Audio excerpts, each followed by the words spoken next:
Hi, Bernie Lee here, and thanks once again for tuning into my YouTube channel. You know, I just finished a pickup session here, and 3 different people at 3 different times asked me just for some advice on how to kind of up their game or what they were doing wrong when we were playing together.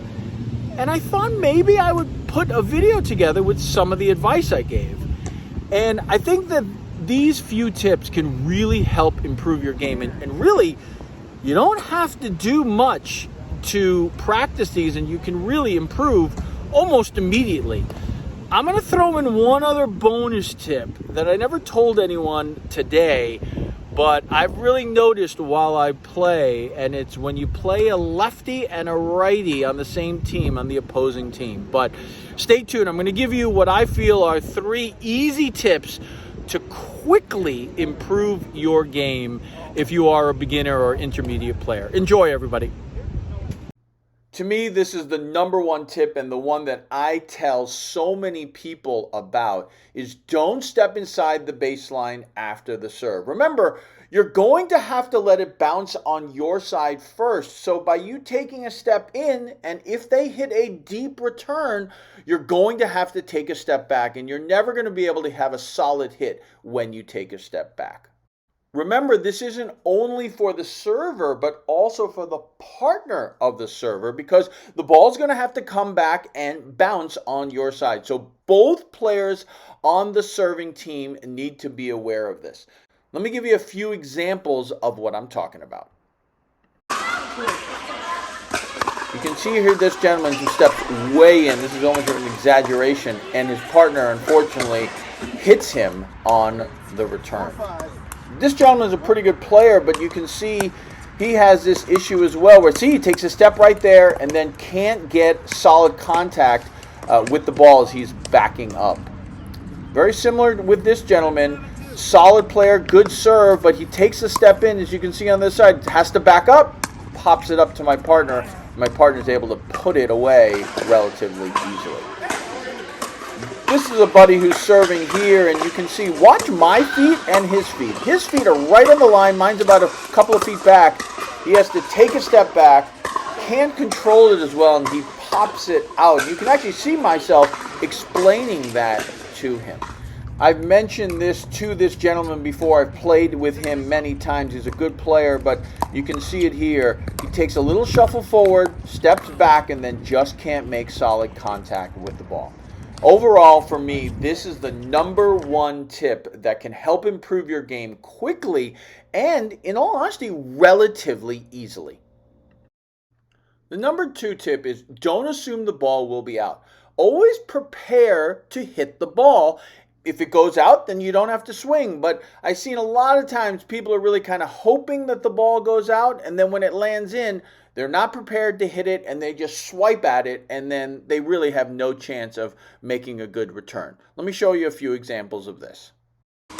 In this example, it's almost a combination of tip 1 and tip 2. Right here, he steps forward and then kind of doesn't prepare to hit the ball, hoping it goes out, and unfortunately, he really has no chance after that.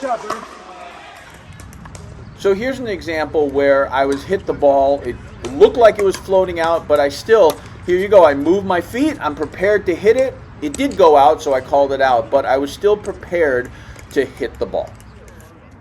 Here's another great example. This woman comes into the net, and then they kind of lob her, but instead of just hoping it goes out, she prepares to hit it, and it does land in, and she's able to get it back, and we're able to win the point.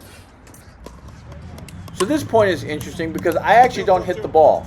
I prepare to hit the ball in case my partner doesn't hit it, but this links over to my next tip, which is over-communicate with your partner. When you are playing doubles, you constantly want to be talking with your partner and telling them it's your ball or I'm going to hit it. You don't want to have that confusion, and you really want to make sure that you're talking with your partner all the time. Let me show you a few examples. So in this example, playing mixed doubles with my partner, I serve the ball here. You can see the ball lands pretty much in the middle, but I call it, and it's very clear who's going to take the ball. Same scenario here for this doubles match. The ball's here. He calls it very nicely and was able to get it so we didn't bump into each other. So once again, I'm playing with my mixed doubles partner, and one of the things I want to mention is that even if it's almost too obvious that the ball should be hit by your partner, I clearly often say, yours, yours, yours. And you can see it right here. I tell her, yours, yours, yours, and then she hits it. The ball was in the back behind us. That's why we stopped the point. But be very clear to your partner at all times.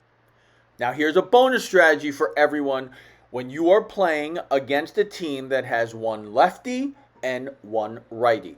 When the righty is playing on the side where you first start serving, in tennis it would be the do side, and then the lefty is on the other side or the ad side.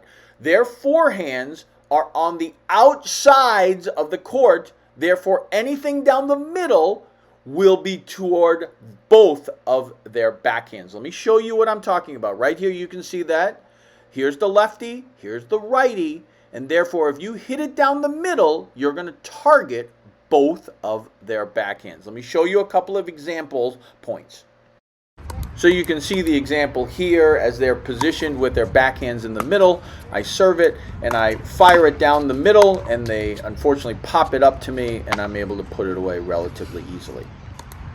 Here's another example. I'm serving.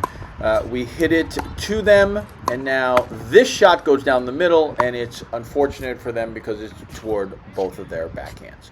I hope you enjoyed these tips, and I think you can implement these tips relatively quickly and really help improve your game right away. So hopefully you'll be able to use these, and if you enjoyed this video, please like and subscribe, and thanks once again for joining me in my pickleball journey.